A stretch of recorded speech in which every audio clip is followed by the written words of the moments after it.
Hello friends, myself Ramneek Singh, lecturer physics, Arniwala Sheikh Subhan. ਅੱਜ ਅਸੀਂ discuss ਕਰਾਂਗੇ ਐਪਲੀਕੇਸ਼ਨਸ ਆਫ ਦੀ ਗੌਸ ਲਾ।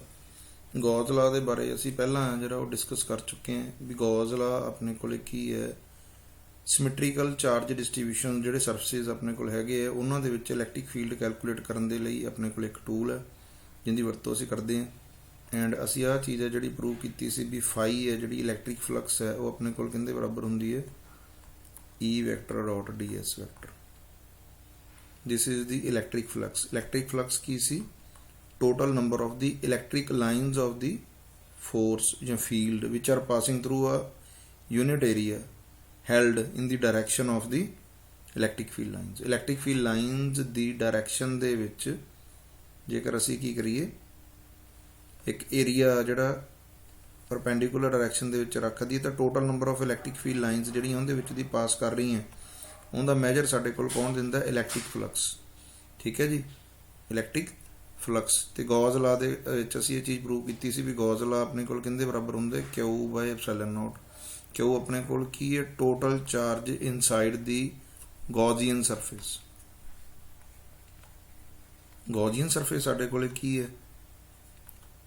ਇਮੈਜਨਰੀ ਸਰਫੇਸ ਹੈ ਜਿਹੜਾ ਅਸੀਂ ਡਰਾ ਕਰਦੇ ਹਾਂ। ਠੀਕ ਹੈ, ਇਹਦੇ ਬਾਰੇ ਆਪਾਂ ਮੈਥਡ ਸਾਰਾ ਡਿਸਕਸ ਕਰਾਂਗੇ। ਤੇ ਪਹਿਲੀ ਐਪਲੀਕੇਸ਼ਨ ਜਿਹੜੀ ਅਸੀਂ ਅੱਜ ਡਿਸਕਸ ਕਰਨੀ ਹੈ ਆਪਣੇ ਕੋਲ ਕੀ ਹੈ?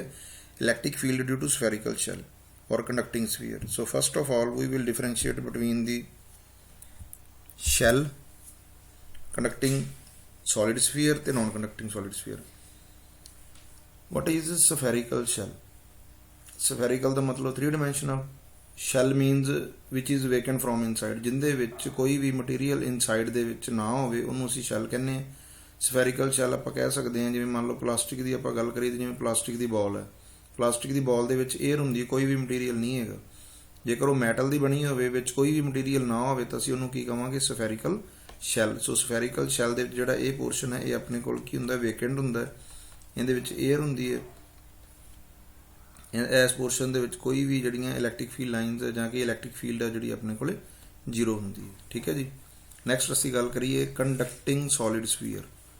ਸੋਲਿਡ ਕਹਿਣ ਦਾ ਮਤਲਬ ਜਿਹੜਾ ਸਫੀਅਰ ਹੈ ਇਨਸਾਈਡ ਹੈ ਜਿਹੜਾ ਉਹ ਮਟੀਰੀਅਲ ਹੁੰਦੇ ਹੈਗਾ, ਜਿਵੇਂ ਸ਼ਾਰਟ ਪੁੱਟ ਥਰੋ ਕਰਨ ਵਾਲਾ ਜਿਹੜਾ ਗੋਲਾ ਅਸੀਂ ਯੂਜ਼ ਕਰਦੇ ਹਾਂ ਗੇਮ ਦੇ ਵਿੱਚ, ਜਿਹੜਾ ਇਨਸਾਈਡ ਆਪਣੇ ਕੋਲ ਕੀ ਹੁੰਦਾ? ਆਇਰਨ ਦਾ ਬਣਿਆ ਹੁੰਦਾ ਤੇ ਵਿੱਚ ਵੀ ਉਹਦੇ ਕੋਲ ਵਿੱਚ ਮਟੀਰੀਅਲ ਹੁੰਦਾ, ਖਾਲੀ ਨਹੀਂ ਹੁੰਦਾ। ਉਹਨੂੰ ਆਪਾਂ ਕੀ ਕਹਿੰਦੇ ਹਾਂ? Conducting solid sphere. ਠੀਕ ਹੈ ਜੀ। ਪਰ ਇੱਥੇ ਮੋਸਟ ਇੰਪੋਰਟੈਂਟ ਪੁਆਇੰਟ ਕੀ ਹੈ? Conducting. As we know that ਜਦੋਂ ਕਿਸੇ ਵੀ ਕੰਡਕਟਿੰਗ ਮਟੀਰੀਅਲ ਨੂੰ ਚਾਰਜ ਦਿੱਤਾ ਜਾਂਦਾ ਤਾਂ ਉਹ ਸਾਰੇ ਦਾ ਸਾਰਾ ਚਾਰਜ ਮੂਵ ਕਰਕੇ ਕਿੱਥੇ ਚਲਾ ਜਾਂਦਾ? ਉਹ ਉਹਦੇ ਸਰਫੇਸ ਤੇ ਚਲਾ ਜਾਂਦਾ, ਕਿਉਂਕਿ ਕੰਡਕਟਿੰਗ ਹੈ। ਠੀਕ ਹੈ ਜੀ। ਜਿਹਦੇ ਕਰਕੇ ਕੀ ਹੈ? ਸਾਰੇ ਦਾ ਸਾਰਾ ਰਿਪੈਲ ਕਰਦੇ ਇੱਕ ਦੂਸਰੇ ਨੂੰ ਤੇ ਸਾਰੇ ਦਾ ਸਾਰਾ ਜਿਹੜਾ ਚਾਰਜ ਹੈ ਉਹ ਕਿੱਥੇ ਮੂਵ ਕਰਕੇ ਚਲਾ ਜਾਂਦਾ? ਉਹਦੇ ਸਰਫੇਸ ਦੇ ਉੱਪਰ ਹੈ ਜਿਹੜਾ ਮੂਵ ਕਰਕੇ ਚਲਾ ਜਾਂਦਾ। ਇਨਸਾਈਡ ਇਹਦੇ ਕੋਈ ਵੀ ਚਾਰਜ ਨਹੀਂ ਹੁੰਦਾ, ਇਸ ਲਈ ਇਨਸਾਈਡ ਇਹਦੇ ਵੀ ਇਲੈਕਟ੍ਰਿਕ ਫੀਲਡ ਜ਼ੀਰੋ ਹੁੰਦੀ ਹੈ। ਸੋ ਅਸੀਂ ਇਹ ਕਹਿ ਸਕਦੇ ਹਾਂ ਵੀ ਸਫੈਰੀਕਲ ਸ਼ੈਲ ਹੋ ਗਿਆ ਜਾਂ ਕੰਡਕਟਿੰਗ ਸੋਲਿਡ ਸਫੀਅਰ ਹੋ ਗਿਆ, both are representing the same thing. ਠੀਕ ਹੈ ਜੀ। ਬਟ ਜੇ ਇਹੀ ਚੀਜ਼ ਅਸੀਂ ਅਪਲਾਈ ਕਰਦੇ ਹਾਂ, ਸੋਲਿਡ ਸਫੀਅਰ ਤਾਂ ਹੋਵੇ but it is non conducting, ਵਿੱਚ ਮਟੀਰੀਅਲ ਤਾਂ ਹੋਵੇ ਬਟ ਨਾਨ ਕੰਡਕਟਿੰਗ ਹੋਵੇ, ਤਾਂ ਉਸ ਕੇਸ 'ਚ ਕੀ ਹੋਊਗਾ? ਜਿਹੜਾ ਵੀ ਚਾਰਜ ਜਿੱਥੇ ਵੀ ਪਿਆ ਹੋਊਗਾ it will reside at that point. ਇਹ ਉਸੇ ਪੁਆਇੰਟ ਤੇ ਰਹੇਗਾ, ਉੱਥੋਂ ਮੂਵ ਕਰਕੇ ਜਿਹੜਾ ਸਰਫੇਸ ਤੇ ਨਹੀਂ ਜਾਏਗਾ, ਕਿਉਂਕਿ ਕੰਡਕਟਿੰਗ ਨਹੀਂ ਹੈਗਾ। ਉਸ ਕੇਸ ਦੇ ਵਿੱਚ ਜਿਹੜੀ ਇਨਸਾਈਡ ਹੈ ਜਿਹੜਾ ਚਾਰਜ ਹੋਵੇਗਾ, ਸੋ ਇਲੈਕਟ੍ਰਿਕ ਫੀਲਡ ਹੈ ਜਿਹੜੀ ਉਹ ਇਨਸਾਈਡ ਜ਼ੀਰੋ ਨਹੀਂ ਹੋਵੇਗੀ। ਇਹ ਤਿੰਨਾਂ ਵਾਸਤੇ ਗੌਸ ਲਾ ਜਿਹੜਾ ਅਲੱਗ-ਅਲੱਗ ਪ੍ਰੂਵ ਕੀਤਾ ਜਾ ਸਕਦਾ। ਪੰਜਾਬ ਸਕੂਲ ਐਜੂਕੇਸ਼ਨ ਬੋਰਡ ਦੇ ਵਿੱਚ ਆਪਣੇ ਕੋਲ ਜਿਹੜੇ ਸਿਲੇਬਸ ਦੇ ਵਿੱਚ ਆਪਣੇ ਕੋਲ ਹੈਗਾ ਸਫੈਰੀਕਲ ਸ਼ੈਲ ਜਾਂ ਕੰਡਕਟਿੰਗ ਸੋਲਿਡ ਸਫੀਅਰ। ਸੋ ਅੱਜ ਆਪਾਂ ਇਹਦੇ ਬਾਰੇ ਡਿਸਕਸ ਕਰਾਂਗੇ ਵੀ ਕੰਡਕਟਿੰਗ ਸੋਲਿਡ ਸਫੀਅਰ ਜਾਂ ਸ਼ੈਲ ਕਰਕੇ ਅਸੀਂ ਕੀ ਕੈਲਕੂਲੇਟ ਕਰਨੀ? Electric field. ਸੋ ਅੱਜ ਦਾ ਜਿਹੜਾ ਆਪਣਾ ਆਰਟੀਕਲ ਉਹ ਆਪਣੇ ਕੋਲ ਕੀ ਹੈ? Calculate the electric field intensity due to uniformly charged spherical shell. Uniformly ਜਿਹਦੇ ਵਿੱਚ ਚਾਰਜ ਹੈ ਜਿਹੜਾ ਉਹ ਇੱਕ ਸਾਰਤਾ ਦੇ ਵਿੱਚ ਜਿਹੜਾ ਸਾਰੇ ਸਰਫੇਸ ਦੇ ਉੱਪਰ ਜਿਹੜਾ ਉਹ ਡਿਸਟਰੀਬਿਊਟ ਹੋਇਆ ਹੋਇਆ ਹੈ। ਠੀਕ ਹੈ ਜੀ। ਇਸ ਨੂੰ ਕਰਨ ਤੋਂ ਪਹਿਲਾਂ ਫਸਟ ਆਫ ਆਲ ਆਪਾਂ ਨੂੰ ਜਿਹੜੇ ਸਟੈਪਸ ਹੈ ਗੌਸ ਲਾ ਨੂੰ ਅਪਲਾਈ ਕਰਨ ਦੇ ਲਈ ਜਿਹੜੇ ਸਟੈਪਸ ਹੈ, ਇੱਕ ਦੋ ਸਟੈਪ ਜਿਹੜੇ ਅਸੀਂ ਅਪਲਾਈ ਕਰਦੇ ਹਾਂ ਉਹ ਹਰੇਕ ਕੇਸ ਦੇ ਵਿੱਚ ਇਵੇਂ ਹੀ ਅਪਲਾਈ ਹੋਣੇ ਆ। ਉਹ ਦੇਖੋ ਕੀ ਹੈ। First of all take the body. Take the body ਦਾ ਮਤਲਬ ਜਿਸ ਵੀ ਬੋਡੀ ਦੇ ਕਰਕੇ ਤੁਸੀਂ ਗੌਸ ਲਾ ਅਪਲਾਈ ਕਰਨਾ ਹੈ ਉਹ ਬੋਡੀ ਲਓ। ਜਿਵੇਂ ਆਪਣੇ ਕੇਸ ਦੇ ਵਿੱਚ ਆਪਾਂ ਸਫੈਰੀਕਲ ਸ਼ੈਲ ਜਾਂ ਕੰਡਕਟਿੰਗ ਸੋਲਿਡ ਸਫੀਅਰ ਕਰਕੇ ਕੈਲਕੂਲੇਟ ਕਰਨਾ ਤਾਂ ਪਹਿਲਾਂ ਆਪਾਂ ਕੰਡਕਟਿੰਗ ਸੋਲਿਡ ਸਫੀਅਰ ਲੈ ਲਿਆ। Let uniformly positive charge is given to it, ਤਾਂ ਸਾਰਾ ਚਾਰਜ ਉਹਦੇ ਸਰਫੇਸ ਦੇ ਉੱਪਰ ਮੂਵ ਕਰ ਜੂਗਾ। ਸੈਕੰਡ ਪੁਆਇੰਟ ਕੀ ਹੈ, ਡਰਾ ਗੌਸੀਅਨ ਸਰਫੇਸ। ਇੱਕ ਇਮੈਜਨਰੀ ਗੌਸੀਅਨ ਸਰਫੇਸ ਹੈ ਜਿਹੜਾ ਉਹ ਡਰਾ ਕੀਤਾ ਜਾਂਦਾ ਹੈ, ਠੀਕ ਹੈ ਜੀ। ਇਸ ਕੇਸ ਦੇ ਵਿੱਚ ਜਿਹੜਾ ਅਸੀਂ ਸਫੈਰੀਕਲੀ ਹੈ ਜਿਹੜਾ ਇੱਕ ਗੌਸੀਅਨ ਸਰਫੇਸ ਹੈ ਉਹ ਅਸੀਂ ਡਰਾ ਕਰਤਾ। ਇਹ ਕਿਉਂ ਡਰਾ ਕੀਤਾ ਹੈ, ਕਿਉਂਕਿ ਜਿਹੜਾ ਗੌਜ਼ਲਾ ਹੈ ਉਹ ਕਲੋਜ਼ਡ ਸਰਫੇਸ ਦੇ ਵਿੱਚ ਲੱਗਦਾ ਹੈ। ਉਹਦੇ ਵਿੱਚ ਆਪਣੀ ਪ੍ਰੋਪਰਟੀ ਕੀ ਹੁੰਦੀ ਹੈ, ਜਦੋਂ ਅਸੀਂ ਗੌਜ਼ਲਾ ਅਪਲਾਈ ਕਰਦੇ ਹਾਂ ਵੀ ਜਿਹੜੀ ਫਲਕਸ ਹੈ ਉਹ ਕਿੰਨੇ ਬਰਾਬਰ ਹੁੰਦੀ ਹੈ, total charge inside divide by epsilon nought. ਜੇ 에ਅਰ ਹੈਗਾ ਮੀਡੀਅਮ ਤਾਂ ਐਪਸਾਈਲਨ ਨੋਟ, ਜੇ ਅਦਰ ਦੈਨ 에ਅਰ ਹੈ ਤਾਂ ਇੱਥੇ ਆਪਾਂ ਐਪਸਾਈਲਨ ਯੂਜ਼ ਕਰ ਲਾਂਗੇ। ਹੁਣ ਸਾਡਾ ਮਕਸਦ ਕੀ ਹੈ, ਅਸੀਂ ਕਿਉਂ ਕੈਲਕੂਲੇਟ ਕਰਨਾ ਚਾਹੁੰਦੇ ਹਾਂ, ਠੀਕ ਹੈ ਜੀ। ਕਿਉਂ ਕੈਲਕੂਲੇਟ ਸਾਡੇ ਕੋਲ ਕੀ ਹੈ, ਜਿੰਨਾ ਵੀ ਅਸੀਂ ਯੂਨੀਫਾਰਮਲੀ ਪੋਜ਼ਿਟਿਵ ਚਾਰਜ ਜਿਹੜਾ ਬੋਡੀ ਦਿੱਤਾ ਹੈ ਉਹ ਕਿਸੇ ਸਰਫੇਸ ਦੇ ਵਿੱਚ ਕਲੋਜ਼ਡ ਰੱਖਣਾ ਚਾਹੁੰਦੇ ਹਾਂ ਤਾਂ ਕਿ ਜਿਹੜਾ ਗੌਜ਼ਲਾ ਅਪਲਾਈ ਕੀਤਾ ਜਾ ਸਕੇ। ਇਸ ਲਈ ਅਸੀਂ ਆਪਦੇ ਕੋਲੋਂ ਕੀ ਡਰਾ ਕਰਦੇ ਹਾਂ, ਕੋਈ ਨਾ ਕੋਈ ਸਿਮੈਟ੍ਰੀਕਲ ਗੌਸੀਅਨ ਸਰਫੇਸ ਹੈ ਜਿਹੜਾ ਡਰਾ ਕਰਦੇ ਹਾਂ, ਇਮੈਜਨਰੀ ਸਰਫੇਸ ਹੁੰਦਾ ਹੈ, ਠੀਕ ਹੈ ਜੀ। ਇਹ ਆਪਣਾ ਸੈਕੰਡ ਸਟੈਪ ਹੈ। ਥਰਡ ਸਟੈਪ ਕੀ ਹੈ, ਕੈਲਕੂਲੇਟ ਦੀ ਫਲਕਸ। ਟੋਟਲ ਫਲਕਸ ਹੈ ਜਿਹੜੀ ਇਹ ਗੌਸੀਅਨ ਸਰਫੇਸ ਦੇ ਉੱਪਰ ਹੈ ਜਿਹੜੀ ਉਹ ਕੈਲਕੂਲੇਟ ਕੀਤੀ ਜਾਂਦੀ ਹੈ, ਠੀਕ ਹੈ। ਜਿੰਨੀ ਵੀ ਇਹਦੀ ਵੈਲਿਊ ਆ ਜਾਂਦੀ ਹੈ, ਜ਼ਿਆਦਾਤਰ ਆਪਾਂ ਆਹ ਜਿਹੜਾ ਕੇਸ ਹੈ E vector dot ds vector ਹੈ ਇਹਨੂੰ ਅਸੀਂ ਸੋਲਵ ਕਰਦੇ ਹਾਂ ਇਲੈਕਟ੍ਰਿਕ ਫੀਲਡ ਦੀ ਵੈਲਿਊ ਪੁੱਟ ਕਰਕੇ, ਠੀਕ ਹੈ ਜੀ। ਫੋਰਥ ਸਟੈਪ ਆਪਣੇ ਕੋਲ ਕੀ ਹੁੰਦਾ, ਅਪਲਾਈ ਗੌਜ਼ਲਾ। ਗੌਜ਼ਲਾ ਨੂੰ ਕੀ ਕਰਦੇ ਹਾਂ ਅਸੀਂ, ਅਪਲਾਈ ਕਰ ਦਿੰਦੇ ਹਾਂ। ਕਹਿੰਦਾ ਮਤਲਬ ਜਿਹੜੀ ਵੀ ਅਸੀਂ ਫਲਕਸ ਦੀ ਵੈਲਿਊ ਕੈਲਕੂਲੇਟ ਕੀਤੀ ਹੁੰਦੀ ਹੈ ਉਹਨੂੰ ਅਸੀਂ ਕਿਊ ਬਾਈ ਐਪਸਾਈਲਨ ਨੋਟ ਦੇ ਬਰਾਬਰ ਕਰ ਦਿੰਦੇ ਹਾਂ, ਠੀਕ ਹੈ ਜੀ।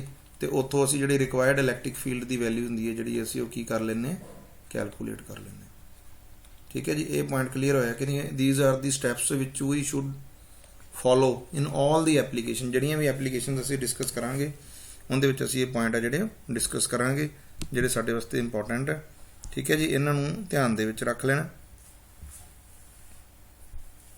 ਠੀਕ ਹੈ। ਲੋ ਫਿਰ ਆਪਾਂ ਆਪਣਾ ਜਿਹੜਾ ਆਰਟੀਕਲ ਹੈ ਆਪਾਂ ਸ਼ੁਰੂ ਕਰਦੇ ਹਾਂ। ਫਸਟ ਆਪਣੇ ਕੋਲ ਕੀ ਸੀਗਾ, we want to calculate the electric field due to uniformly charged spherical shell. ਤਾਂ ਸਭ ਤੋਂ ਪਹਿਲਾਂ ਫਿਰ charged uniformly charged spherical shell ਲਓ, ਆਪਾਂ ਚਾਰਜ ਸਫੈਰੀਕਲ ਸ਼ੈਲ ਲੈ ਲਿਆ। Let a positive charge is given to it, ਇਹਦੇ ਉੱਪਰ ਕਿਹੜਾ ਚਾਰਜ ਦਿੱਤਾ ਹੋਇਆ, ਪੋਜ਼ਿਟਿਵ, ਠੀਕ ਹੈ ਜੀ। ਸੈਕੰਡ ਸਟੈਪ ਕੀ ਸੀ, ਡਰਾ ਦੀ ਗੌਸੀਅਨ ਸਰਫੇਸ। ਅਸੀਂ ਗੌਸੀਅਨ ਸਰਫੇਸ ਜਿਹੜਾ ਡਾਟਡ ਲਾਈਨ ਦੇ ਵਿੱਚ ਸ਼ੋ ਕੀਤਾ ਬਾਹਰ ਅਸੀਂ ਡਰਾ ਕਰਤਾ। ਥਰਡ ਸਟੈਪ ਆਪਣਾ ਕੀ ਸੀ, calculate the total electric flux fi from the definition of electric flux it is equal to E vector dot ds vector and we know that ਜਿਹੜੀ ਇਲੈਕਟ੍ਰਿਕ ਫੀਲਡ ਹੈ ਇਹ ਹਮੇਸ਼ਾ ਰੇਡੀਅਲੀ ਆਊਟਵਰਡ ਡਾਇਰੈਕਸ਼ਨ ਦੇ ਵਿੱਚ ਹੁੰਦੀ ਹੈ। ਇਸ ਲਈ ਜਿਹੜਾ ਪੋਜ਼ਿਟਿਵ ਚਾਰਜ ਦਿੱਤਾ ਹੈ ਇਹਦੇ ਤੋਂ ਹਰੇਕ ਪੁਆਇੰਟ ਦੇ ਵਿੱਚ ਸਾਡੇ ਕੋਲੇ ਇਲੈਕਟ੍ਰਿਕ ਫੀਲਡ ਕੀ ਹੈ, ਰੇਡੀਅਲੀ ਆਊਟਵਰਡ। ਜਿਸ ਵੀ ਪੁਆਇੰਟ ਦੇ ਉੱਪਰ ਅਸੀਂ ਲਵਾਂਗੇ ਤਾਂ ਸਰਫੇਸ ਤੇ 90 ਡਿਗਰੀ ਦਾ ਕੋਣ ਬਣਾਊਗੀ, ਬਾਹਰ ਆਪਣੇ ਕੋਲ ਜਿਹੜਾ ਮੂਵ ਕਰੂਗੀ ਇੱਥੇ 90 ਡਿਗਰੀ ਹੈ, ਠੀਕ ਹੈ ਜੀ। ਇਹ ਚੀਜ਼ ਦਾ ਧਿਆਨ ਰੱਖਣਾ। ਇਸ ਕੇਸ 'ਚ ਅਸੀਂ ਸਪੋਜ਼ ਕੀਤਾ we let Gaussian surface has the radius small r ਹੈ ਜਿਹੜਾ ਆਪਣੇ ਕੋਲ ਕੀ ਹੈਗਾ, ਰੇਡੀਅਸ ਆਫ ਗੌਸੀਅਨ ਸਰਫੇਸ, ਠੀਕ ਹੈ ਜੀ। ਹੁਣ ਸਾਡਾ ਮੈਥਡ ਕੀ ਹੈ ਵੀ ਅਸੀਂ ਇੱਕ ਸਮਾਲ ਸਰਫੇਸ ਏਰੀਆ ds ਹੈ ਜਿਹੜਾ ਉਹਨੂੰ ਸਿਲੈਕਟ ਕਰਾਂਗੇ। ਉਹਦੇ ਵਿੱਚੋਂ ਦੀ ਅਸੀਂ total number of electric field lines ਦੇਖਾਂਗੇ ਕਿੰਨੀਆਂ ਪਾਸ ਕਰ ਰਹੀਆਂ। ਫਿਰ ਅਸੀਂ ਕੀ ਕਰਾਂਗੇ, ਟੋਟਲ ਇੰਟੀਗ੍ਰੇਟ ਕਰਾਂਗੇ ਕਲੋਜ਼ਡ ਸਰਫੇਸ ਸਾਰੇ ਗੌਸੀਅਨ ਸਰਫੇਸ ਨੂੰ। ਇਨ ਜਨਰਲ ਆਪਣੇ ਕੋਲ ਇੱਕ ਥਿਓਰੈਟੀਕਲ ਮੈਥਡ ਕੀ ਹੈ ਵੀ ਸਾਰੇ ਦੇ ਸਾਰੇ ਗੌਸੀਅਨ ਸਰਫੇਸ ਨੂੰ ਸਮਾਲ ds ਪਾਰਟਸ ਦੇ ਵਿੱਚ ਡਿਵਾਈਡ ਕੀਤਾ ਜਾਂਦਾ ਹੈ। ਉਹਨਾਂ ਦੇ ਵਿੱਚੋਂ ਇਲੈਕਟ੍ਰਿਕ ਫੀਲਡ ਲਾਈਨਸ ਹੈ ਜਿਹੜੀਆਂ ਉਹ ਕੈਲਕੂਲੇਟ ਕੀਤੀਆਂ ਜਾਂਦੀਆਂ ਕਿੰਨੀਆਂ ਪਾਸ ਕਰਦੀਆਂ, ਬਾਅਦ ਚੋਂ ਸਾਰਿਆਂ ਦਾ ਸਮ ਕੀਤਾ ਜਾਂਦਾ, ਠੀਕ ਹੈ ਜੀ। ਇਹ ਮੈਥਡ ਥੋੜਾ ਜਿਹਾ ਲੈਂਥੀ ਹੋ ਜਾਂਦਾ ਐਂਡ ਸਾਨੂੰ ਇਹ ਗੱਲ ਪਤਾ ਹੈ ਵੀ integration and the summation will convey the same meaning if path is continuous. ਜੇ ਕੋਈ ਡਿਸਕੰਟੀਨਿਊਟੀ ਨਹੀਂ ਹੈਗੀ ਤਾਂ ਇਸ ਕੇਸ 'ਚ ਕੀ ਹੈ, ਅਸੀਂ ਤਾਂ ਹੀ ਕੀ ਕਰਦੇ ਹਾਂ, ਇੱਕ ਸਮਾਲ ਸਰਫੇਸ ds ਵਾਸਤੇ ਫਲਕਸ ਕੈਲਕੂਲੇਟ ਕਰਕੇ ਉਹਦਾ ਇੰਟੀਗ੍ਰੇਟ ਕਰ ਦਿੰਦੇ ਹਾਂ, ਠੀਕ ਹੈ ਜੀ। ਇਹ ਮੈਥਡ ਹੈ ਜਿਹੜਾ ਅਸੀਂ ਇਹ ਫੋਲੋ ਕਰਨਾ ਹੈ। Let us take a Gaussian surface inside ਵਿਚ ਦੀ ਸਫੀਅਰ ਵਿਚ is uniformly positive charge is lying, ਠੀਕ ਹੈ। Let Q is the charge on it. Now ਆਪਾਂ ਕੀ ਕੀਤਾ, ਇੱਕ ਸਮਾਲ ਏਰੀਆ ds ਹੈ ਜਿਹੜਾ ਗੌਸੀਅਨ ਸਰਫੇਸ ਦਾ ਲੈ ਲਿਆ। ਐਂਡ ਇਹਦਾ ਏਰੀਆ ਵੈਕਟਰ ਕੀ ਹੁੰਦਾ ਆਊਟਵਰਡ ਨਾਰਮਲ। ਕੋਈ ਵੀ ਅਸੀਂ ਇੱਕ ਗੱਲ ਕੀਤੀ ਸੀ ਏਰੀਆ ਵੈਕਟਰ, ਕਿਸੇ ਵੀ ਏਰੀਏ ਨੂੰ ਇਨ ਜਨਰਲ ਆਪਣੇ ਕੋਲ ਏਰੀਆ ਕੀ ਹੈ ਸਕੇਲਰ ਕੁਆਂਟੀਟੀ ਹੈ, ਬਟ ਉਹਨੂੰ ਵੈਕਟਰ ਦੇ ਤੌਰ ਤੇ ਰਿਪਰੈਜ਼ੈਂਟ ਕਰਨ ਦੇ ਲਈ ਅਸੀਂ ਇਹਦੇ ਨਾਲ ਕੀ ਕੀਤਾ ਇੱਕ ਵੈਕਟਰ ਨੂੰ ਆ ਜਿਹੜਾ ਉਹ ਰਿਪਰੈਜ਼ੈਂਟ ਕਰਨ ਲੱਗ ਗਏ ਹਾਂ, ਤੇ ਉਹ ਵੈਕਟਰ ਅਸੀਂ ਜਿਹੜੇ ਇਹਨੂੰ ਅਸਾਈਨ ਕੀਤਾ ਹਮੇਸ਼ਾ ਉਹਦੀ ਅਸੀਂ ਡਾਇਰੈਕਸ਼ਨ ਕੀ ਲਈ ਹੈ ਆਊਟਵਰਡ ਨਾਰਮਲ, ਐਨ ਕੈਪ ਨਾਲ ਅਸੀਂ ਡਿਨੋਟ ਕਰਦੇ ਹਾਂ। ਉਹ ਜਨਰਲੀ ਜਿਹੜਾ ਡੀ ਐਸ ਹੈ, ਕਿਉਂਕਿ ਇੱਕ ਜਿਹੜਾ ਵੈਕਟਰ ਹੁੰਦਾ ਵੈਕਟਰ ਕੋਲੇ ਕੀ ਹੁੰਦਾ both magnitude and direction D S into N cap. ਅਸੀਂ ਆਰਟੀਕਲ ਦੇ ਵਿੱਚ ਲਿਖਦੇ ਡੀ ਐਸ ਹੀ ਹੈ, ਪਰ ਉੱਥੇ ਸਾਡਾ ਮਤਲਬ ਇਹ ਹੁੰਦਾ ਵੀ ਇੱਥੇ ਵੈਕਟਰ ਜਿਹੜਾ ਆ ਐਨ ਕੈਪ ਹੈ ਇਹ ਸਾਡੇ ਕੋਲ ਆਊਟਵਰਡ ਨਾਰਮਲ ਹੈ, ਇਹਦੇ ਨਾਲ ਹੀ ਸਾਡਾ ਐਂਗਲ ਬਣਨਾ ਹੈਗਾ।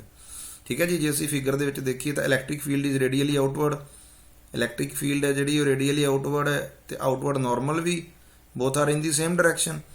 ਸੋ ਇਹਦਾ ਮਤਲਬ ਕੀ ਹੋਇਆ ਹੈ E vector dot D S vector ਨੂੰ ਜਦੋਂ ਅਸੀਂ ਡਾਟ ਪ੍ਰੋਡਕਟ ਨੂੰ ਸੋਲਵ ਕਰਾਂਗੇ ਤਾਂ ਸਾਡੇ ਕੋਲ ਕੀ ਬਣ ਜਾਊਗਾ E D S cos of 0 degree, because E vector and DS vector both are in the same direction, ਦੋਵੇਂ same direction 'ਚ ਹੈ E vector ਤੇ DS vector। DS vector ਇੱਥੇ ਕੀ n ਕੈਪ ਹੈ ਜਿਹੜੀ ਉਹਦੀ ਡਾਇਰੈਕਸ਼ਨ ਰਿਪਰੈਜ਼ੈਂਟ ਕਰਦਾ, ਇਸ ਲਈ ਥੀਟਾ ਕੀ ਹੋਊਗਾ 0 ਡਿਗਰੀ।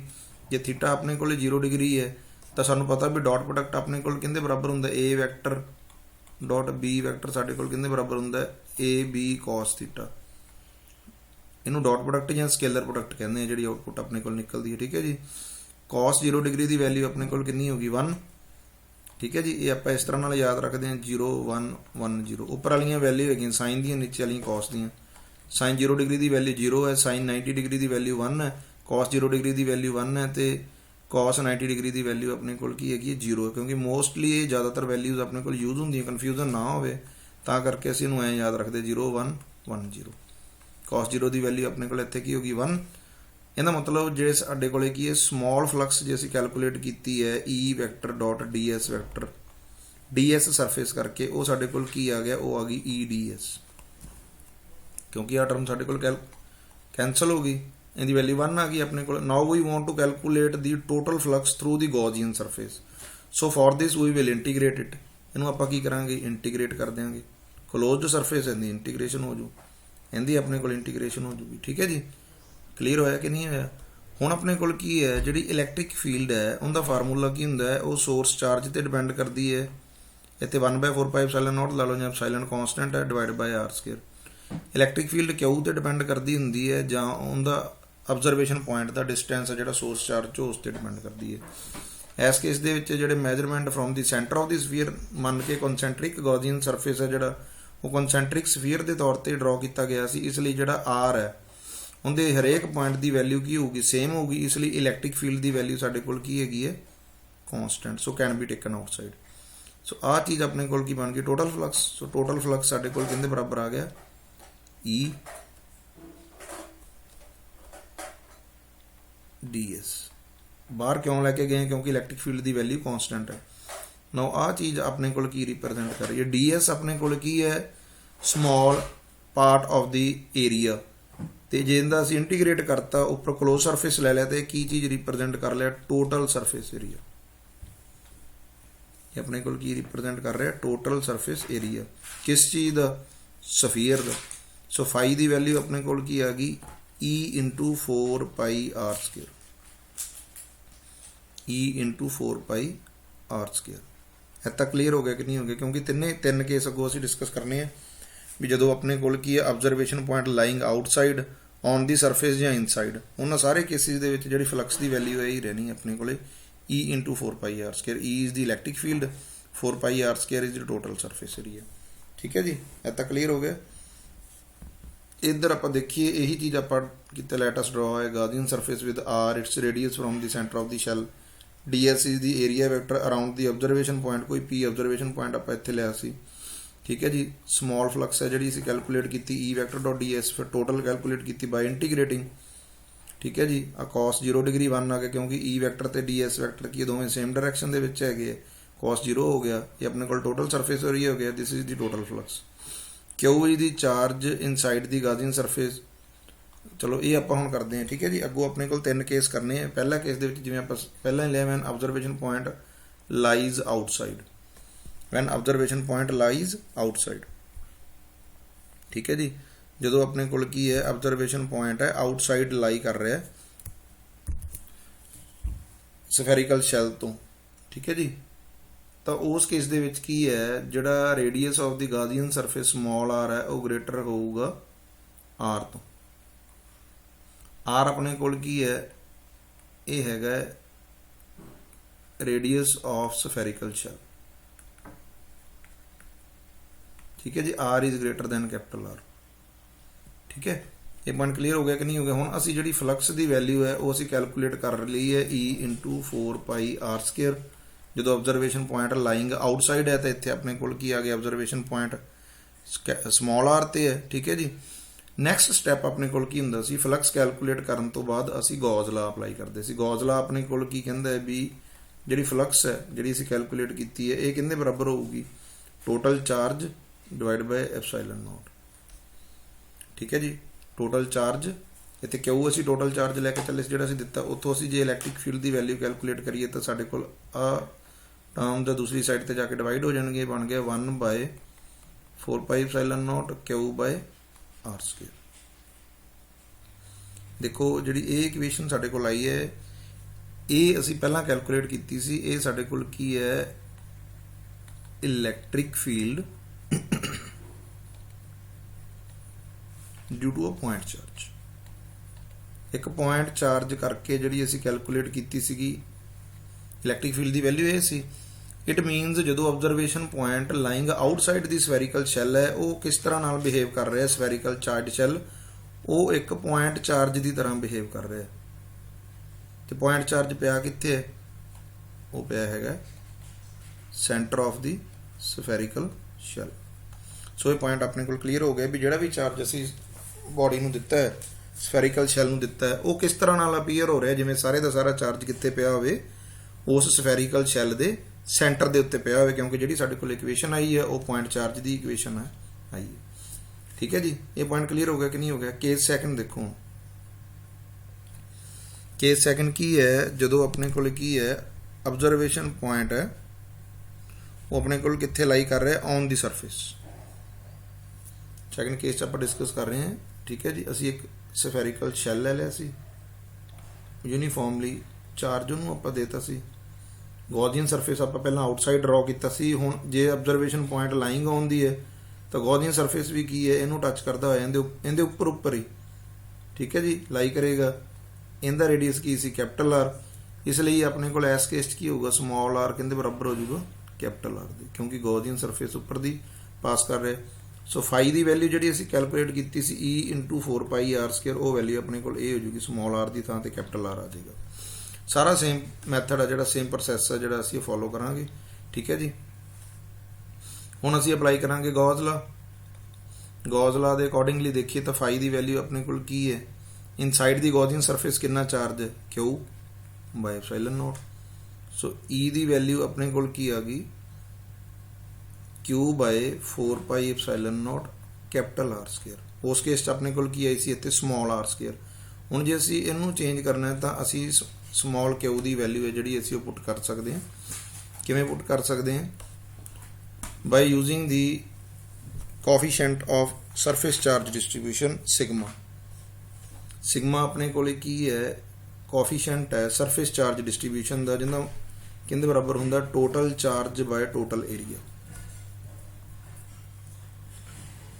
ਇਹ ਕਿੰਦੇ ਬਰਾਬਰ ਹੁੰਦਾ, ਟੋਟਲ ਚਾਰਜ ਬਾਈ ਟੋਟਲ ਏਰੀਆ, ਠੀਕ ਹੈ ਜੀ। ਇਸ ਕੇਸ 'ਚ ਟੋਟਲ ਚਾਰਜ ਕਿੰਨਾ ਹੈ, ਸਮਾਲ Q ਹੈ। ਟੋਟਲ ਏਰੀਆ ਹੈ ਜਿਹੜਾ ਅਸੀਂ ਕੈਲਕੂਲੇਟ ਕੀਤਾ ਹੈ, ਠੀਕ ਹੈ ਜੀ, ਉਹ ਸਰਫੇਸ ਦਾ ਏਰੀਆ ਹੀ ਆਊਗਾ 4πr², ਠੀਕ ਹੈ। ਇਸ ਲਈ ਅਸੀਂ ਜੇ ਇੱਥੋਂ Q ਦੀ ਵੈਲਿਊ ਕੈਲਕੂਲੇਟ ਕਰੀਏ ਤਾਂ ਆ ਗਈ ਸਿਗਮਾ × 4πr², ਸਿਗਮਾ × 4πr²। ਜੇਕਰ ਇਹ ਵੈਲਿਊ ਹੈ ਇਸ ਇਕੁਏਸ਼ਨ ਦੇ ਵਿੱਚ ਅਸੀਂ ਇੱਥੇ ਪੁੱਟ ਕਰ ਦਈਏ ਤਾਂ ਇਲੈਕਟ੍ਰਿਕ ਫੀਲਡ ਦੀ ਸਾਡੇ ਕੋਲ ਵੈਲਿਊ ਕੀ ਆਏਗੀ, sigma × 4πr²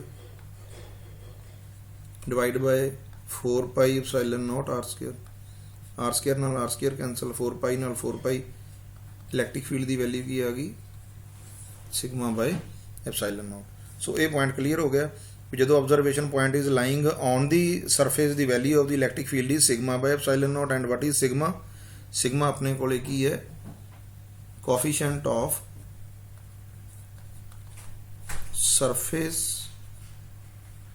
charge distribution। Surface charge distribution ਜਿਹੜੀ ਆ ਵੈਲਿਊ ਆਪਣੇ ਕੋਲ ਆਪਾਂ ਸਾਰੀ ਕੈਲਕੂਲੇਟ ਕੀਤੀ ਹੈ। ਆ ਪੁਆਇੰਟ ਕਲੀਅਰ ਹੋ ਗਿਆ ਕਿ ਨਹੀਂ? ਉਸੇ ਤਰ੍ਹਾਂ ਨਾਲ ਵੈਲਿਊ ਪੁੱਟ ਕੀਤੀ। ਆ ਸਿਗਮਾ ਦੀ ਵੈਲਿਊ ਇੱਥੇ ਆਪਣੇ ਕੋਲ ਕੀ ਹੈ? Total charge by total area, surface area ਕੀ 4 ਪਾਈ r ਸਕੁਅਰ। ਠੀਕ ਹੈ ਜੀ। ਥਰਡ ਪੁਆਇੰਟ ਦੇਖੋ, when the observation point lies inside, when the observation point lies inside, ਜਦੋਂ ਆਬਜ਼ਰਵੇਸ਼ਨ ਪੁਆਇੰਟ ਆਪਣੇ ਕੋਲ ਕਿੱਥੇ ਲਾਈ ਕਰ ਰਿਹਾ? ਇਨਸਾਈਡ ਲਾਈ ਕਰ ਰਿਹਾ। ਕਹਿਣ ਦਾ ਮਤਲਬ ਇਹ ਹੈ ਵੀ ਇਹ ਆਪਣੇ ਕੋਲ ਕੀ ਹੋ ਗਿਆ? ਇੱਕ ਯੂਨੀਫਾਰਮਲੀ ਚਾਰਜਡ ਸਫੈਰੀਕਲ ਸ਼ੈਲ। ਮੰਨ ਲਓ ਹੁਣ ਆਬਜ਼ਰਵੇਸ਼ਨ ਪੁਆਇੰਟ ਇੱਥੇ ਲਾਈ ਕਰ ਰਿਹਾ P, ਤਾਂ ਮੈਥਡ ਕੀ ਹੈ ਵੀ ਉਸ P ਪੁਆਇੰਟ ਦੇ ਵਿੱਚੋਂ ਲੰਘਦਾ ਹੋਇਆ ਅਸੀਂ ਇੱਕ ਗੌਸੀਅਨ ਸਰਫੇਸ ਡਰਾਅ ਕਰਦੇ ਹਾਂ। ਗੌਸੀਅਨ ਸਰਫੇਸ ਅਸੀਂ ਡਰਾਅ ਕਰਤਾ। ਇਨਸਾਈਡ ਕੋਈ ਵੀ ਜਿਹੜਾ ਇਲੈਕਟ੍ਰਿਕ ਫੀਲਡ ਹੈ ਨਹੀਂ, ਕੋਈ ਵੀ ਚਾਰਜ ਹੈ ਨਹੀਂ। ਕਿਉਂ ਹੈ ਨਹੀਂ? ਕਿਉਂਕਿ ਕੰਡਕਟਿੰਗ ਸ਼ੈਲ ਹੈ, ਇਹ ਵੈਸੇ ਹੀ ਖਾਲੀ ਹੈ ਵਿੱਚੋਂ। ਠੀਕ ਹੈ ਜੀ। ਕੰਡਕਟਿੰਗ ਸੋਲਿਡ ਸਫੀਅਰ ਵੀ ਹੁੰਦਾ ਤਾਂ ਸਾਰਾ ਚਾਰਜ ਮੂਵ ਕਰਕੇ ਕਿੱਥੇ ਚਲਾ ਜਾਣਾ ਸੀ? ਸਰਫੇਸ ਦੇ ਉੱਪਰ ਚਲਾ ਜਾਣਾ ਸੀ। ਇਸ ਲਈ ਇਨਸਾਈਡ ਚਾਰਜ ਕੀ ਹੈ ਇਹਦੇ? 0। ਠੀਕ ਹੈ ਜੀ। ਉਸੇ ਤਰ੍ਹਾਂ ਨਾਲ ਇਹਦਾ ਮਤਲਬ ਜੇ ਅਸੀਂ ਆ ਇਕੁਏਸ਼ਨ ਜਿਹੜੀ ਅਸੀਂ ਕੈਲਕੂਲੇਟ ਕੀਤੀ ਸੀ E = Q by 4 pi epsilon naught r square ਜਾਂ ਸਮਾਲ r ਕੈਪੀਟਲ R, ਉੱਥੇ ਇੱਥੇ Q ਦੀ ਵੈਲਿਊ ਕਿੰਨੀ ਪੁੱਟ ਹੋਊਗੀ? 0। ਜਾਂ ਇਹ ਕਹਿ ਲਓ ਵੀ ਉੱਥੇ ਫਲਕਸ ਦੀ ਵੈਲਿਊ ਆਪਣੇ ਕੋਲ ਕਿੰਨੀ ਆਊਗੀ? 0 ਆਊਗੀ। ਤੇ ਫਲਕਸ ਦੀ ਵੈਲਿਊ ਜਦੋਂ ਆਪਣੇ ਕੋਲ 0 ਆਊਗੀ ਤੇ ਜਦੋਂ ਇਹਨੂੰ Q by epsilon naught ਦੇ ਬਰਾਬਰ ਅਸੀਂ ਪੁੱਟ ਕੀਤਾ ਤਾਂ ਉੱਥੋਂ ਆਪਣੇ ਕੋਲ ਆ ਚੀਜ਼ ਕਲੀਅਰ ਹੋ ਰਹੀ ਵੀ ਚਾਰਜ ਆ ਜਿਹੜਾ ਇਹਦੇ ਵਿੱਚ ਆਪਣੇ ਕੋਲ ਕੀ 0 ਹੈ। ਇਸ ਲਈ ਇਲੈਕਟ੍ਰਿਕ ਫੀਲਡ ਵੀ ਆਪਣੇ ਕੋਲ ਕਿੰਨੀ ਹੋ ਜੂਗੀ? 0 ਹੋ ਜੂਗੀ। ਇਹ ਪੁਆਇੰਟ ਆਪਣੇ ਨੂੰ ਕਲੀਅਰ ਹੋਣਾ ਚਾਹੀਦਾ। ਇਨ ਕੇਸ ਆਫ ਦੀ ਦੁਆਰਾ ਸੋਲਿਡ ਕੰਡਕਟਿੰਗ ਸਫੀਅਰ ਹੈ ਤਾਂ ਸਾਰੇ ਦਾ ਸਾਰਾ ਚਾਰਜ ਮੂਵ ਕਰਕੇ ਕਿੱਥੇ ਚਲਾ ਜਾਵੇਗਾ? ਸਰਫੇਸ ਦੇ ਉੱਪਰ ਚਲਾ ਜਾਵੇਗਾ, ਜਿਸ ਕਰਕੇ ਇਨਸਾਈਡ ਕੋਈ ਵੀ ਚਾਰਜ ਨਹੀਂ ਹੋਵੇਗਾ ਤੇ ਇਲੈਕਟ੍ਰਿਕ ਫੀਲਡ ਕਿੰਨੀ ਹੋ ਜਾਏਗੀ? 0 ਹੋ ਜਾਏਗੀ। ਤੇ ਫਲਕਸ ਦੀ ਵੈਲਿਊ ਜਿਹੜੀ ਅਸੀਂ ਕੈਲਕੂਲੇਟ ਕਰਾਂਗੇ ਉਹ Q by epsilon naught ਦੇ ਬਰਾਬਰ ਹੁੰਦੀ ਹੈ। ਉੱਥੇ Q 0 ਹੋ ਗਿਆ, ਇਸ ਲਈ ਇਲੈਕਟ੍ਰਿਕ ਫੀਲਡ ਵੀ ਆਪਣੇ ਕੋਲ ਕਿੰਨੀ ਹੋ ਜੂਗੀ? 0 ਹੋ ਜੂਗੀ। ਠੀਕ ਹੈ ਜੀ। ਇਹਦੇ ਵਾਸਤੇ ਜੇ ਅਸੀਂ ਗ੍ਰਾਫ ਡਰਾ ਕਰੀਏ ਇਲੈਕਟ੍ਰਿਕ ਫੀਲਡ ਤੇ ਰੇਡੀਅਸ ਦੇ ਵਿਚਕਾਰ, ਤਾਂ ਜੇ ਹੌਰੀਜ਼ੌਂਟਲੀ ਅਸੀਂ ਰੇਡੀਅਸ ਲੈ ਲਿਆ ਤੇ ਇਧਰਲੀ ਸਾਈਡ ਤੇ ਇਲੈਕਟ੍ਰਿਕ ਫੀਲਡ, ਤਾਂ ਜਦੋਂ ਅਸੀਂ ਇਨਸਾਈਡ ਹੈ, ਕਹਿਣ ਦਾ ਮਤਲਬ ਜਦੋਂ ਆਪਣੇ ਕੋਲੇ ਰੇਡੀਅਸ ਕੀ ਹੈ? Small r is less than r, Gaussian surface ਹੈ ਜਿਹੜਾ ਵਿੱਚ ਡਰਾਅ ਕੀਤਾ ਹੈਗਾ, ਤਾਂ ਉੱਥੇ ਆਪਣੇ ਕੋਲ ਕੀ ਕੋਈ ਵੀ ਚਾਰਜ ਹੈ ਨਹੀਂ ਤਾਂ ਇਲੈਕਟ੍ਰਿਕ ਫੀਲਡ 0 ਹੈ। ਕੋਈ ਵੀ ਇਲੈਕਟ੍ਰਿਕ ਫੀਲਡ ਦੀ ਵੈਲਿਊ ਨਹੀਂ ਆਏਗੀ। ਜਦੋਂ ਅਸੀਂ ਸਰਫੇਸ ਤੇ ਗਏ ਤਾਂ ਸਾਨੂੰ ਪਤਾ ਵੀ ਜਦੋਂ ਅਸੀਂ ਸਰਫੇਸ ਤੇ ਗਏ ਤਾਂ ਕਿੰਨੀ ਵੈਲਿਊ ਆਉਣੀ ਹੈ? Sigma by epsilon note, electric field the value ਆ ਜਾਣੀ ਹੈ। ਉਸ ਤੋਂ ਬਾਅਦ ਅਸੀਂ ਆਊਟਸਾਈਡ ਗਏ ਤਾਂ ਕਿਸ ਤਰ੍ਹਾਂ ਨਾਲ ਬਿਹੇਵ ਕਰ ਰਿਹਾ ਹੈ? ਇਹ ਇੱਕ ਪੁਆਇੰਟ ਚਾਰਜ ਦੀ ਤਰ੍ਹਾਂ ਬਿਹੇਵ ਕਰ ਰਿਹਾ। ਇਹਦਾ ਮਤਲਬ ਇਲੈਕਟ੍ਰਿਕ ਫੀਲਡ ਕੀ inversely proportional to r square. As r is increasing electric field is decreasing square ਦੇ। ਇਸ ਲਈ ਜਿਹੜੀ ਆਪਣੇ ਕੋਲ ਕਰਵ ਆਊਗੀ ਉਹ ਆਪਣੇ ਕੋਲ ਕਿਸ ਤਰ੍ਹਾਂ ਦੀ ਆਊਗੀ? ਇਸ ਤਰ੍ਹਾਂ ਦੀ ਕਰਵ ਹੈ ਜਿਹੜੀ ਆਪਣੇ ਕੋਲ ਆਊਗੀ। ਇੱਥੇ ਜਾ ਕੇ ਇਹਦੇ ਪੈਰਲਰ ਹੋ ਜਾਏਗੀ। ਕਿਉਂ ਪੈਰਲਰ? ਕਿਉਂਕਿ ਇਲੈਕਟ੍ਰਿਕ ਫੀਲਡ ਦੀ ਵੈਲਿਊ 0 ਕਦੋਂ ਹੋਊਗੀ? ਜਦੋਂ r ਆਪਣੇ ਕੋਲ ਕਿੰਨਾ ਹੋਊਗਾ? ਇਨਫਾਈਨਾਈਟ ਹੋਊਗਾ। ਇਹਦਾ ਮਤਲਬ ਬਹੁਤ ਜ਼ਿਆਦਾ ਦੂਰ ਜਾ ਕੇ, ਜਿਹਨੂੰ ਆਪਾਂ ਕਿਵੇਂ ਸ਼ੋ ਕਰਦੇ ਹਾਂ? With parallel. ਕਲੀਅਰ ਹੈ ਜੀ? ਠੀਕ ਹੈ। 1 ਮਿੰਟ ਦੇ ਵਿੱਚ ਆਪਾਂ ਜੇ ਸਾਰਾ ਕੇਸ ਆਪਾਂ ਦੁਬਾਰਾ ਡਿਸਕਸ ਕਰੀਏ ਵੀ ਸਫੈਰੀਕਲ ਸ਼ੈਲ ਹੈ ਜਿਹੜਾ ਆਪਣੇ ਕੋਲੇ, ਉਹਨੂੰ ਚਾਰਜ ਦਿੱਤਾ ਹੈ, ਬਾਹਰ ਗਾਉਸੀਅਨ ਸਰਫੇਸ ਡਰਾ ਕੀਤਾ ਹੈ, ਆਊਟਸਾਈਡ ਜਦੋਂ ਚਾਰਜ ਲਾਈ ਕਰ ਰਿਹਾ, ਆਬਜ਼ਰਵੇਸ਼ਨ ਪੁਆਇੰਟ ਆਊਟਸਾਈਡ ਲਾਈ ਕਰ ਰਿਹਾ। ਠੀਕ ਹੈ ਜੀ। ਗੌਸੀਅਨ ਸਰਫੇਸ ਡਰਾ ਕਰਕੇ ਇਲੈਕਟ੍ਰਿਕ ਫਲਕਸ ਕੈਲਕੂਲੇਟ ਕਰਨੀ ਹੁੰਦੀ ਹੈ ਤੇ ਉਸ ਤੋਂ ਬਾਅਦ ਗੌਸ ਲਾ ਜਿਹੜਾ ਉਹ ਅਪਲਾਈ ਕਰ ਦੇਣਾ ਹੁੰਦਾ ਹੈ। ਆਊਟਸਾਈਡ ਦਾ ਫਾਰਮੂਲਾ ਆਪਣੇ ਕੋਲ ਆ ਗਿਆ ਸੀਗਾ। ਇਨਸਾਈਡ ਆਪਣੇ ਕੋਲ ਇਹਨੂੰ ਕੈਪੀਟਲ R ਪੁੱਟ ਕੀਤਾ ਸੀ ਤੇ E ਦੀ ਵੈਲਿਊ ਆਪਣੇ ਕੋਲ ਕੀ ਆ ਗਈ ਸੀ? Sigma by epsilon nought. Inside ਕੋਈ ਵੀ ਜਿਹੜਾ ਆਪਣੇ ਕੋਲ ਨਹੀਂ ਹੈਗਾ ਸੀਗਾ ਤੇ ਇਸ ਲਈ ਇਲੈਕਟ੍ਰਿਕ ਫੀਲਡ ਕਿੰਨੀ ਹੋ ਗਈ ਸੀ? 0। ਕੋਈ ਵੀ ਚਾਰਜ ਨਹੀਂ ਹੈਗਾ ਸੀ। ਠੀਕ ਹੈ ਜੀ। ਇਹ ਹੈ ਜਿਹੜਾ ਮੋਸਟ ਇੰਪੋਰਟੈਂਟ ਆਰਟੀਕਲ ਹੈ, ਇਹਨੂੰ ਧਿਆਨ 'ਚ ਰੱਖਣਾ ਹੈ। ਉਮੀਦ ਕਰਦਾ ਹਾਂ ਕਿ ਤੁਹਾਨੂੰ ਇਹ ਆਰਟੀਕਲ ਹੈ ਜਿਹੜਾ ਉਹ ਕਲੀਅਰ ਹੋ ਗਿਆ ਹੋਊਗਾ। ਠੀਕ ਹੈ ਜੀ। Please give your suggestion, like and share. Thanks and have a nice day.